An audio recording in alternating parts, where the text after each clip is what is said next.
plein centre de Macao et aujourd'hui je vous emmène rejoindre un Alsacien qui maîtrise parfaitement l'histoire de ces îles.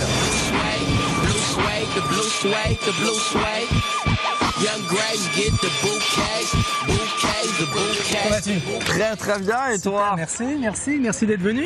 Ça fait plaisir de te voir, surtout d'être ici. Oui. Je suis avec Jean Alberti, fondateur du magazine Testing Kitchen ici à Macao et Hong Kong aussi. Tout ça. On va en parler. Tout à fait. Bon, tu vas bien? Je vais très bien. Il a le sourire. Ouais, tout à fait. Tout à fait. Heureux de te recevoir, à Coloane. À Coloane, voilà. On est à Macao quelque Absolument. part. On n'est plus à Macao. On est où en fait? Explique-nous. Alors Coloane, donc il faut savoir que Macao c'est en fait une péninsule et deux petites îles. Hein. Alors la péninsule de Macao, donc que tout le monde connaît.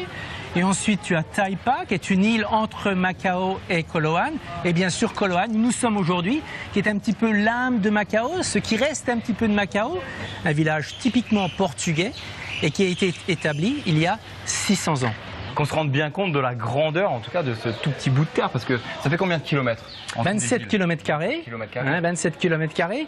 En général, on dit que pour aller d'un bout à l'autre de Macao, pas plus d'un quart d'heure. Hein, en l'espace de 6 ans, on est devenu 10 fois Vegas. Alors qu'avant, il faut savoir qu'il y avait que quelques casinos ici. Okay, et en 5 ans, tu as des Américains qui sont arrivés de Las Vegas et qui ont commencé à monter leur casino. Et maintenant, on est devenu énorme.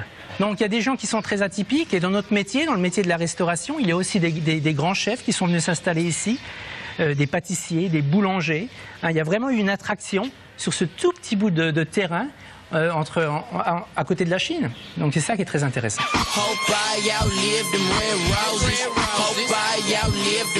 Eileen, this is Nicolas. Hello, nice to meet you. Snow's Bakery. Thank you very much. Merci It's a beaucoup. pleasure to have you here. All the way from Alsace, you know, on the German border. This is where he comes from. Oh yes. And he has this little show. He was asking me, you know, what's really typical of Macao? And I said, egg tart. It's Was very it right? odd that something typical of Macau should come from Britain. Yes. But hey ho, let's come and have a look. Yes, please. Bitches ain't shit but hoes, I been on this. Niggas gon' snitch regardless, mid shoulders. Never gon' switch, my mama right soldier. Bon, pendant que je goûte cette egg tart, tu vas nous raconter un peu cette histoire de ce Célestadien qui vit depuis 6 ans à Macao, mais qui a pas mal bourlingué. Je suis parti de France, j'avais 21 ans, et je suis parti directement sur Los Angeles. Enfin, c'était vraiment mon trip, partir aux États-Unis. J'y suis resté. Et ensuite de là, j'ai monté 2 restaurants à San Francisco. Je suis resté à 16 ans à San Francisco. Et je suis parti à Shanghai ouvrir un restaurant également, que j'ai tenu pendant 2 ans. Sur ce, j'ai eu une petite fille et j'ai décidé de venir dans un endroit plus hospitalier que Shanghai, et donc c'était Macao. En grand amateur de thé, tu arrives à Macao, tu lances un business en tout cas dans cette branche-là, et tu lances également ce magazine dédié au monde de la gastronomie qui s'appelle Testing Kitchen. Oui, alors moi je suis d'une part passionné par le thé. Donc j'ai un business de thé en ligne, je vends du thé un peu dans le monde entier. Donc ensuite, j'ai monté ce magazine. Donc, j'ai décidé de fonder un magazine avec un ami à moi qui s'appelle Mark Hammonds, qui est lui aussi le fondateur. Et nous avons décidé de monter ça. Pourquoi ? Parce que j'ai vu au fur et à mesure de ces 5 dernières années, beaucoup de chefs arriver sur ce marché, beaucoup de sommeliers arriver sur ce marché, des étoiles et Michelin qui s'ouvrent à gauche et à droite. Et j'ai dit, faisons un magazine, et pour montrer aux gens quand même que les alerter, si tu veux, qu'il y a quand même des gens exceptionnels qui sont en train de venir sur cette île. D'accord. Ma dernière question, Jean. Il y a bien une chose qui te ferait revenir en Alsace, non ?